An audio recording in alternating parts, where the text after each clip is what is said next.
We continue now at the top of Daf Samech Amud Aleph and Meseches Zevachim. This is Zevachim Daf 68a. On the previous Amud, the Gemara was discussing Rabbi Yeshua's opinion in the Mishnah. Rabbi Yeshua says that if you have a bird carbon but you do the procedure for that carbon, you do it at the lower half of the Mizbeach as if it was a carbon chatas, and you do the whole procedure of a carbon chatas, and you do it for the sake of a carbon chatas, then Rabbi Yeshua says it actually becomes a carbon chatas, and he says, therefore, there is no me'ilah, just like the rules of a bird carbon chatas, since the entire bird is given over to the Kohanim, it's permitted to people, therefore there is no me'ilah. And on the previous Amud, the Gemara assumed that Rabbi Yeshua would also say that if there's any obligation being fulfilled with this carbon, that obligation is fulfilled. It is considered to be, again, a bird carbon chatos that can even fulfill the owner's obligation.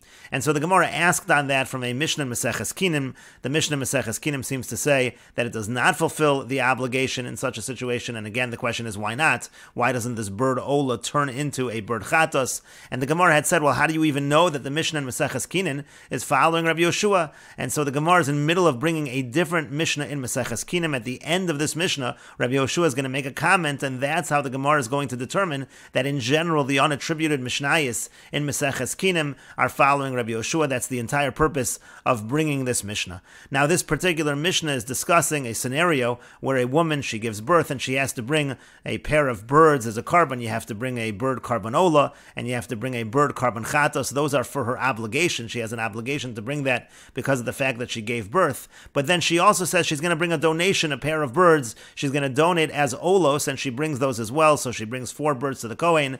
And so the Mishnah goes through various scenarios where there was a mistake made, and what does she have to do to make up for that mistake? And so on the previous Amud, for example, let's say she comes in and she brings these birds, and the Kohen thinks that they're both supposed to be for various obligations. So he thinks that they're both a pair of ola and chatas. So he brings one as an ola and chatas, again, for the obligation she has giving birth, and then he brings another one as an ola and chatas. So now one of the olas of her donation is taken care of, but she's only brought one of those donations. She needs to bring another bird, so that's what the Mishnah says. She has to bring another bird as an ola. And then the Mishnah further said that let's say it was a situation where the birds she gave were of different species. So she gave pigeons and she gave doves. The halacha happens to be, if you're going to make up for that disqualified bird, it has to be the same kind of bird. So that bird that the Kohen brought mistakenly as a chatos, so in the situation, let's say now we're not really sure what kind of bird needs to be brought. We don't know if we need to bring a dove or if we need to bring a pigeon, and so then you're going to need to bring 2 birds in such a scenario. And then the Mishnah goes on, and the Mishnah says, what if you have a scenario where she promised to bring these olas, these 2 bird olas, but she doesn't even know what kind of bird that she was promising to give. She doesn't know if it was doves, she doesn't know if it was pigeons, she doesn't remember. So again, now one of these birds, let's say all the birds that were brought were of one species, one of them has now been brought as an ola and fulfilled that obligation. She needed to bring a total of 4, because she was going to bring 2 olas, she doesn't know which kind, so it's going to be a total of 4, so she's going to need to bring 3 birds. And again, let's say you have a situation where the birds that she brought were of 2 different species, so now really she has not fulfilled anything, because we have no idea if the ola that was brought is the right species, so now she's going to have to bring 4 birds in such a situation. And now the Mishnah is in the middle of discussing another scenario. Let's say Kava Nidra, she fixes her oath. What that means is she says, again, she's going to bring 2 birds as olas. She doesn't know what kind, so that already obligates a total of 4. But then she also says, in addition to the 2 birds she's going to donate, she also fixes the neder and says there's going to be another bird that is brought of the same species as the obligations that she's bringing. The chatas and the ola that she brought, she's going to bring a bird of the same species. And so now, in this particular situation, again, she needs to bring 4 birds because she doesn't know what kind of bird that she was going to bring, but she also needs to bring another bird that's going to be of the same species of the obligation. And so therefore, tzricha shetavi od chamesh predin lamala mimin echad. She's going to bring another 5 birds again from that one, in a situation where it was one species. Again, in a situation where she brought, let's say, all doves. So now she knows that that additional bird has to be a dove, and so she brings that additional bird to be the same as the obligation birds that she brought. And again, she's going to have to bring another 4 because she doesn't know what kind she's donating in terms of the pair. Umi beis minim, and then let's say again she brought from 2 different species, so now she doesn't even know the one that she was bringing that was fixed, that was connected to her obligation. She's not sure what kind of bird that's supposed to be. So tavi sheish, that adds an additional 1, and she's going to need to bring 6 birds in that case.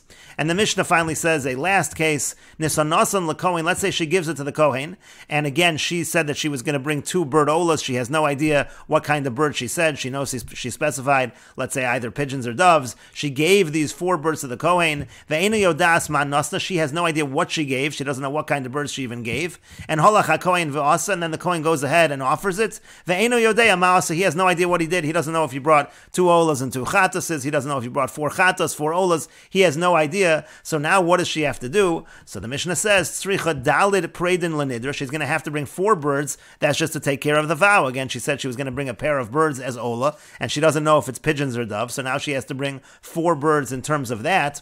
Ushtayim lechovasa. Now in terms of the obligation, in terms of bringing the ola, she actually has to bring 2, because the halacha is, according to the Tanna Kama, the bird ola that's brought for the obligation of the childbirth has to be the same as the chatas. Now she doesn't know whether she even brought the chatas at all, and if she did, she doesn't know what kind of animal, so she needs to bring 2 different kinds of birds, one pigeon and 1 dove as her ola, because she doesn't know what the chatas is, and she doesn't even know if she brought a chatas. So v'chatas achas, she also has to bring 1 chatas just in case, because she may not have brought the chatas already.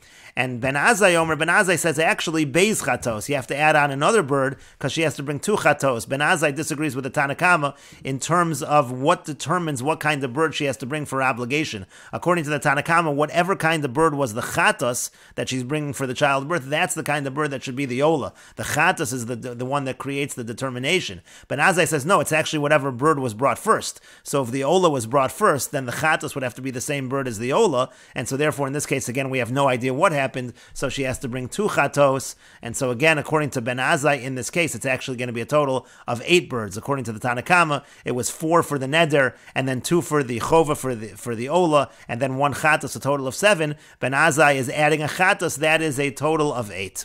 And the Mishnah concludes, and this is the whole point of bringing the Mishnah, Amar Rabbi Yoshua says, Zehu sha'amru, this is what they say, Kishehu chai, that when an animal is alive, kolo echad, it has 1 voice, ukeshu meis, but when it dies, kolo zayin, then it has 7 voices. The point over here is that an animal makes a sound while it's alive. It's 1 sound, whatever sound the animal makes, but when it dies, you're going to use different parts of the animal to create instruments, different sounds. You'll create a shofar out of the horns, etc., and so it makes 7 sounds, and that's the same idea over here. Initially, when she said she was going to bring the donation, so there was a much fewer amount of birds that she had to bring, and now suddenly, when everything gets mixed up, she has to bring more birds. That's the idea of Rabbi Yoshua. Again, the whole point is to say that the Mishnayos in Meseches Kinan are following Rabbi Yoshua, and so now we have a contradiction.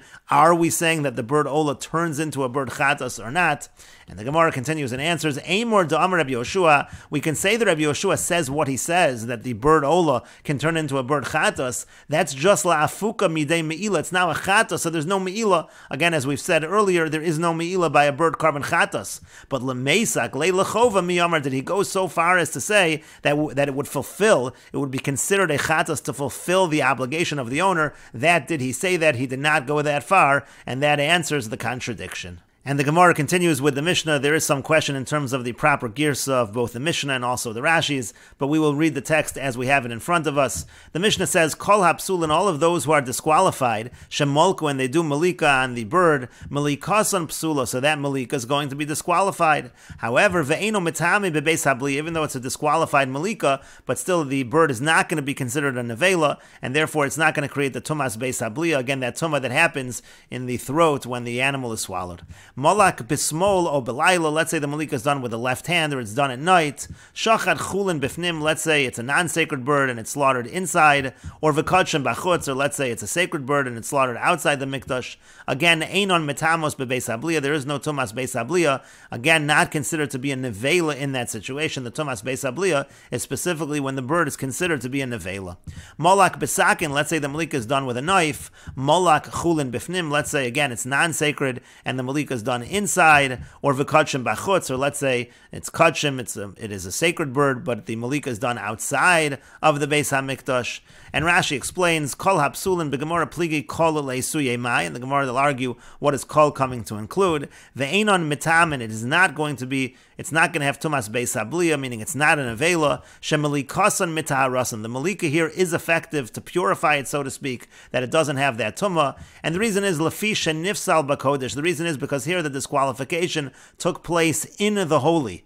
V'ahani milikasan, and therefore the malika is effective. Shem alu lo yirdu. For example, if it went up on the mizbeach, it wouldn't come down from the mizbeach. Hilkach nami lo have an avela. Therefore, it's also not considered to be an avela. Hachi garsin on the text is as follows: Shachat chulin bifnim, if he slaughters a non-sacred bird inside the mikdash, inside the azara, v'kachem bachutz, or let's say it was a sacred bird outside of the azara, einon mitamin bebeis habliya. Again, there's no tumas beis habliya. Afagav de bifnim. Now, even though inside the azara ein shchita lof, there is no slaughtering for a bird. V'chein ba'of kachem ein shchita b'chol makom. And also when it comes to a bird that is sacred, that was supposed to be a carbon, there is no slaughtering at all. But ein mitamin, still there is no tumah. K'diyolef bebraisa b'gemara. This will be learned out in the Braisa and the Gemara. V'shachad kachem bifnim delo katani. What about if he slaughters kachem bifnim? That's not taught over here. Amrinan b'gemara da'asya b'zehaklal. The Gemara is going to say that that actually is included in the zehaklal in the Mishnah, and this is the rule of the Mishnah. Malak b'sakin, let's say he does the malika with a knife. Malika lo have, it's not really malika. Deviatzma shel kohen bein, and it's supposed to be done with the body of the kohen, with the fingernail of the kohen. Shchita lo have, it's not considered to be shchita. Kedamrinan b'hakol shochten, like we say in hakol shochten, mimnei shu machlin, mimnei shu dores, because he conceals the knife, because he presses the knife. That's a Gemara in Chulin. And Rashi continues, Molak chulin bifnim, if he does the malika of, again, a non-sacred bird inside of the azara of a kachem bachutz, or let's say it's a sacred bird outside of the azara, to lo shaycha malika bechulin, because again, malika is not relevant when it comes to non-sacred birds. Lo bifnim v'lo bachutz, doesn't matter inside or outside. V'huadin lechulin bachutz, and the same thing would be true if it was non-sacred outside. Uv'gemara amrin, and again, the Gemara will say, da'asyu b'zehaklal, this is included in the zehaklal, and we will continue with this discussion in the next video on Daf Meseches Amud Beis.